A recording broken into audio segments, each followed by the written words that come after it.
Good morning, good morning, good morning. Good morning, good morning, good morning.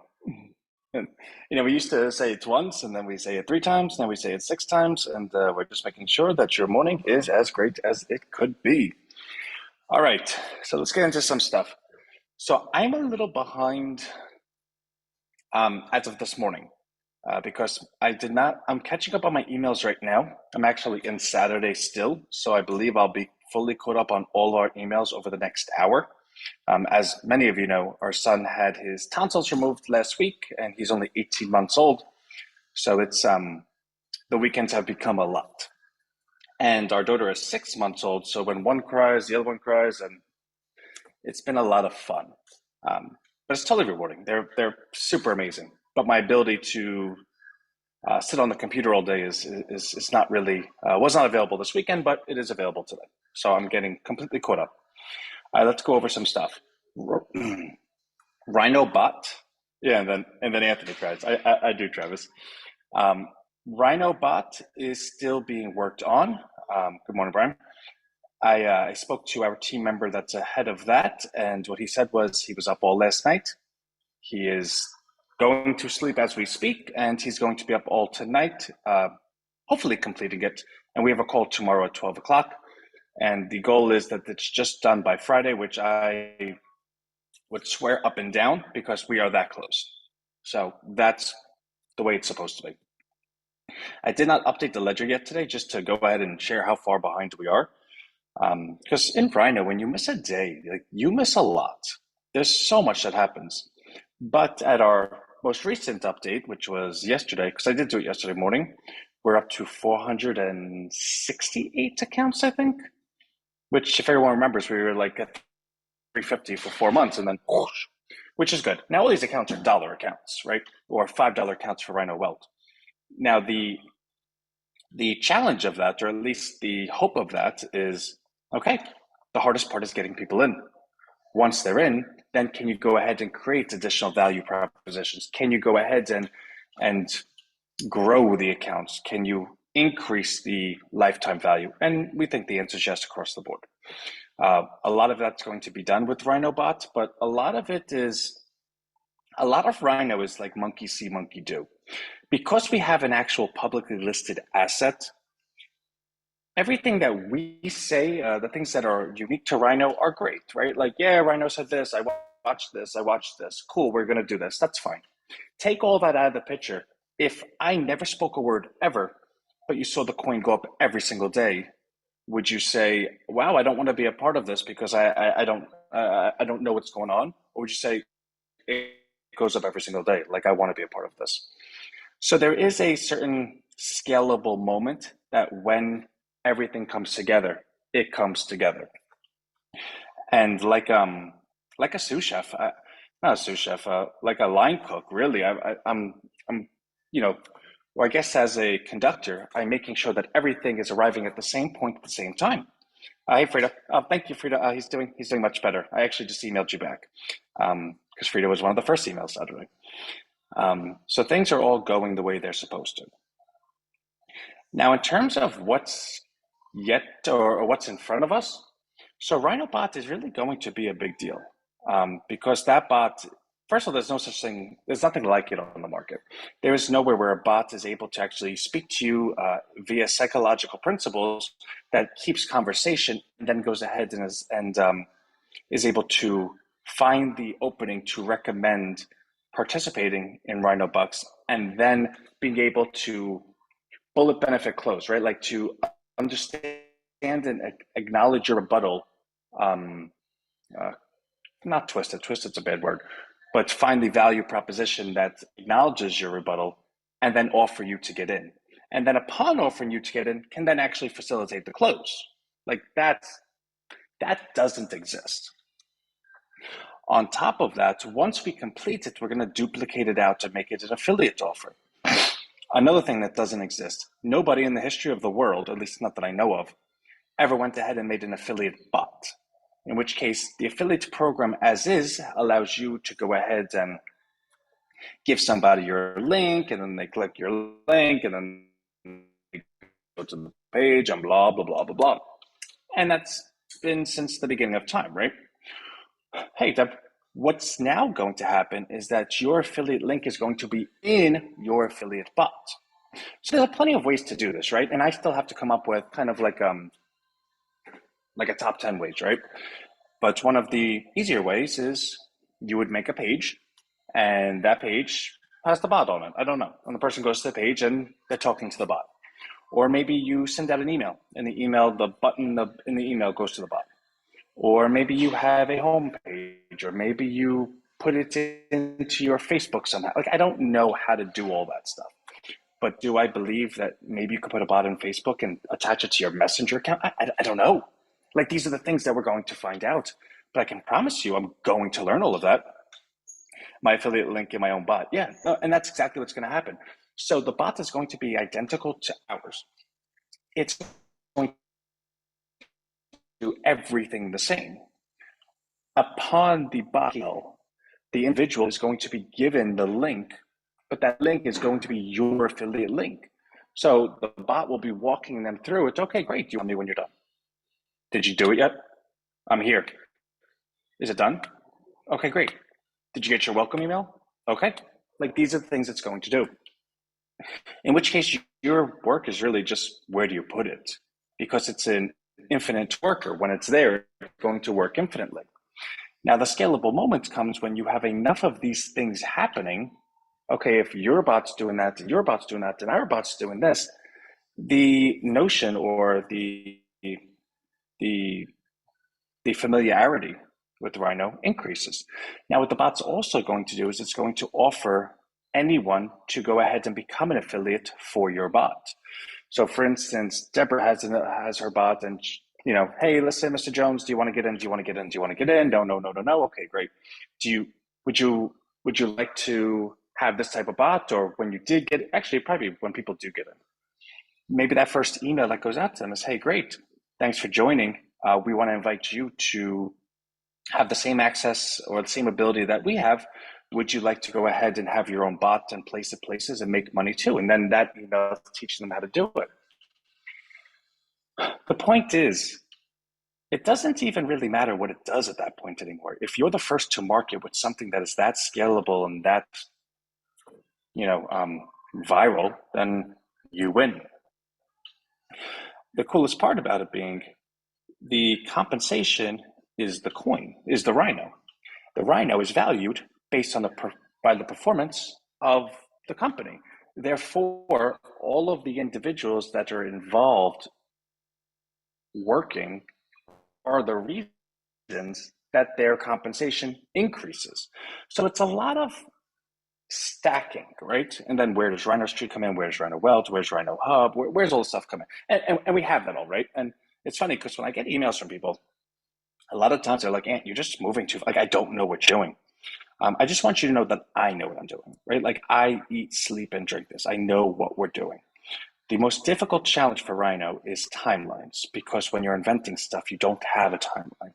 So to go ahead and constantly be able to handicap or project, or this is going to happen then, it's like, well, if you're going to make the mashed potatoes, you better make sure the steak is going to be done, because if the mashed potatoes get cold or the steak gets cold, then the dish is like, oh, well, I have asparagus, right? Which, by the way, I made lamb last night because it was on sale.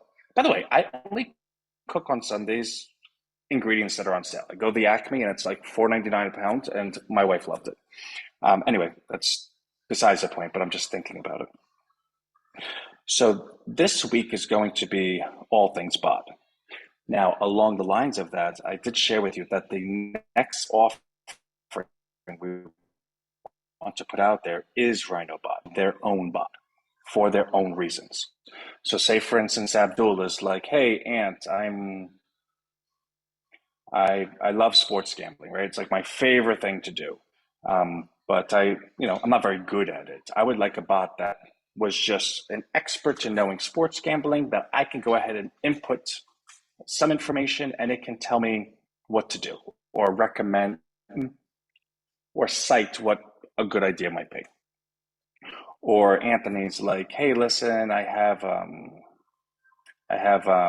diabetes, and I just wish I had an on-call doctor because some things are challenging, right? Like, there's going to be, and we're going to obviously have to do this, right? Like 100 different use cases for this, and we want to create that because again, once you create the bot, it's done. So to be able to do this, I would have to have a form where you're going to specify what you want. I take that form, put it into the bot, template it out, and boom, there you go. I think that'd be really cool. I think if Rhino's offering the world their own personalized bots, I think we're ahead of the game, right? So that's going to be this week. Um, I'm just, you know, that's what's on our mind. Um, we're also going to be including events into Rhino Street. That's being built out this week. You'll be able to um, add and search your locality by events, which I think is really cool, and that's a good idea from our rhinos. And then also, lastly, I and I said this to V this morning, and it's like the most it's the most ironic sentence, right? Like Rhino is the most genuine platform while being not genuine at all. And I'm going to explain what that means because it is like some shock that I know is that I believe the world is really, really in trouble and I'm trying to rescue it. Now I know that sounds, oh, you're going to rescue the world, right? And you can rescue the world by planting one tree. The the the degree of which I end up being successful, Anthony didn't save the whole world; he just saved a forest, right? Like Batman. No, I think more like Superman, right? Batman had limitations. You know, if you shot him, he was gonna die. Um, but what I mean by that is I want nothing. So my thesis, I guess, my interpretation of people is that I believe a very large percentage of people are just brainwashed. Like I see things that people argue, believing it's in their best interest, and it's not even right. Like, and I don't want to get political, but they're just so like like in no world do I think UFC women's fighters should allow transgender women fighters, right? And I'm trying to say something that I think at least 100% of people would agree with, but 100% of people don't agree. I watched a video over the weekend where a biological man who transgendered to a woman got into a UFC fight against a woman and knocked her out in like 30 seconds, right? Now imagine a man that's highly trained fighting a woman of the same weight, right? I'm old enough to know that that's just abuse. That's domestic violence. That's you know that's really really bad. That's abuse on women. Today, that's celebrated. They held this biological man's hand up and gave him the crown, like the title. And I feel like that's wrong, and I feel like that's unequivocally wrong. Like I feel like people should all agree that's just wrong, but that's not the case. So being as a as an example, wrong if they don't know why that's wrong because they're so brainwashed to believe that that was right. And the point I'm trying to make is I want to go ahead and shake everyone and say, can you open your eyes? Like, are you like a do to do? And the problem is when you do that, people are not very receptive to you. They're like, you know what? I don't need to talk to you. So the only way, at least the way that I always believe that you were able to bring someone from point A to point Z was kind of like a frog in water. You had to just raise it, raise it, raise it. And the way I always believed to do that was if we can go ahead and provide people opportunity, we could provide people value, we could provide people an experience that over time they will say, I really like this. This is in such contrast to what other people are doing. I want to stay here. Speaking of Rhino. And then as Rhino continues, doing good, that individual will say, well, I see Rhino did this, or I see that Rhino said that. I know Rhino. I've been with Rhino. If they believe this, maybe there's something to it. And over time, but not like infinite period of time, but within the progression of Rhino, a person would have the opportunity to be to see a different point of view, one that might not be socially popular, and say, well, maybe there's something to it. Maybe I should look a little more into it. Maybe this, right? And amongst just speaking it, a lot of our platforms are such a way, right? Like we don't go out there and say Google is destroying your community and how dare you and you're so silly and for being a part of it. No, we just made Rhino Street. And upon the popularity of it at some point in the future, people will say, oh, I, I can't believe there was never a local option. That seems crazy to me. But when you rewind back to a world where there is no local option, it, it doesn't even, it's not even in your mind, right? So you have to actually invent it, deliver the experience and value of it so that the person then in that moment, like the iPhone, nobody thought of the iPhone until they had the iPhone. Nobody knew a world before the iPhone, right? Like you have to make it and give it to someone, and then they're like, oh, well, duh. Like, how can we not have a touchscreen? I'm old enough to remember that phones had the antenna and you had to open it and you had to charge it. And there was if it was in the car, there was like a wire to it. So that's just the way civilizations, or at least humans, progress. That being said, I think there's also a potential that we're just going too slow. I think there's a potential that isn't exactly genuine because there's so much passion built up where I just want to like so the point being, yeah, a phone attached to a wall, like a long cord.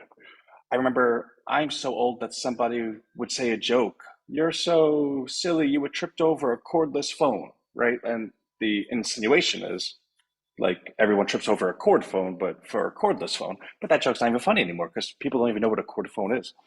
But the point of what I'm trying to make is I do believe there's a risk of going too slow. I do believe there's a passion we're not touching. I believe in very Trump like fashion. And again, I'm not bringing up Trump to talk politics.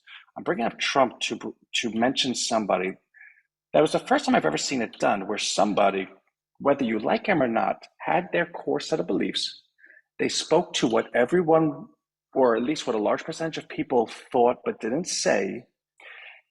They did it in a fashion that they they exuded somebody that was going to fight on your behalf, and they were attacking an establishment that everyone hated to begin with. So even if he failed, which people that voted Trump either believed that he was going to save everything, or they voted him thinking, I don't know what he's going to do, but I hate those people and I want to send him there. It just was the right place at the right time. And I feel like we have a lot of that. I feel like we have a lot of those variables accessible to us right now. We just need to be a conduit that's able to bring it all together. So, as successful as we are, I don't even think we're getting close to what we're going to be. And the reason I say all this is because I'm going to look to start changing the emails. Now, this has got to be, I mean, it can't just happen overnight, right? Like, there's no way I could build this type of emotional campaign in one email because it has to last over the course of day, well, in perpetuity. Each email has to build on the email before it. There has to be a common place people could congregate, which we do have on the Twitter, which is the front page of the membership site. So there's the pieces are coming together. But like for instance, when Trump came down the escalator and he was like, you know, Mexico is sending over all of their illegal immigrants. And for the most part, they're not sending their best and brightest. They're sending, and then he listed different type of criminals. Now, what the media made sure to play on loop was Trump said Mexicans are, right? Like that's not what he said. He said if Mexico is allowing their illegal immigrants to cross the border, do you think that they're letting their doctors cross the border? Do you think they're letting their physicists cross the border? No, they're like, oh, the drug guys, the criminals, they're go, yeah, let's get rid of them. Go, go, go. And what Trump was trying to say was, these are the people that we're letting into our country without even checking them. But he said it in such a shocking way. No one's ever even thought about saying Mexico is sending Bing, right? Or this person is this. He walked a line and he came out with a punch right away. The point is, I'm just kind of thinking out loud. But I think there's a lot of that we're missing. So, on top of all of the technological advancements and all of the business advancements and all the things that I shared, right? Like nothing that I just said was like displaced anything before. All of the important components that are unequivocally and objectively on a ledger are going great, right? But the messaging, I think, can be better. Um, and I think in making it better, it would actually be more genuine because you don't wake up one day and say, I want to save the world as like a goof or as a, oh, that didn't work out. Now I'm going to go be a pizza boy, right? Like, oh, I failed at that. Now let me go back to school and take up accounting. No, no, this is what it is, right? There is no alternative. And anything that does not have an alternative has such a passion that either you die or you succeed. I'm not sure our messaging says that. And I think it should. Because if someone came to me and said, I'm willing to die for this, then I would take them a little bit more seriously. So that is my spiel for the day. And it's probably because I feel like I'm so far behind, I just want to keep talking. But in being so far behind, I have work to do as well. So I love everyone. I really, really do. I'm getting to the emails. So if I did not email you back, I'm on Saturday, I think 6 p.m. right now. And obviously it's Monday, many hours later. So love, love, love. And I will see everyone tomorrow. But we're going, we will succeed or I'll die, right? Like that's the bottom line. And I'm not going anywhere. 21 minutes. You know what, Travis? Get out of here.